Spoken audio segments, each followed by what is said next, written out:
ఇచ్చింది లేదండి. అన్నం పాత బియ్యం కానీ మంచి పాలిష్ లేని బియ్యం తింటే నువ్వులు గివ్వులు ఇలాంటివి ఏం పనిచేయవు. అవి నువ్వులు అనేది స్నాక్స్ లాగా ఆల్టర్నేట్గా అప్పుడప్పుడు తినాలి తప్ప ఈ అన్నానికి పనికిరావు. అన్నం పరబ్రహ్మ స్వరూపం. ఎవడైనా ఏ డైట్ చేసినాడని అన్నం మానేమన్నాడంటే ఆడ మనిషే. అంటే నేను అనకూడదు, వాళ్ళ మనుషులు కాదు, అలా అనకూడదు. అన్నాన్ని పద్ధతిగా తినాలి. అన్నాన్ని ముద్దను ఎంతకిచ్చాడు భగవంతుడు, ఆ పిండానికి దానికి సరిజోడు ఏంటి? కర్రీ. అల్లం వెల్లుల్లిగడ్డ కలిపిన కర్రీ, సాంబార్ పప్పు మసాలా దినుసులు వేసి కలిపి అందులో యాడ్ చేసి కలిపి తింటే అది కర్రీ. అప్పుడు దానికి షుగర్ బీపీ లెవర్స్ అని ఏం పడవు. దీనికి క్రియేట్ చేసి హై పెరిగిపోద్ది, అది తింటే ఇది పెరిగిపోద్ది, ఇది తింటారు. ఏంటంటే అది అలా మాట్లాడచ్చు? అది కరెక్ట్ కదా. ప్రతి ఓడు తినేది ఫుడ్డే.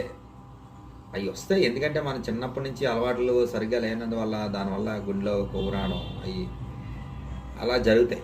అది మీరు అయ్యే పట్టించుకోకండి. ఎందుకంటే ఆరోగ్యం పనులు మనం మళ్ళీ తర్వాత మాట్లాడుకుందాం. ప్రస్తుతానికి రాజకీయం పరంగా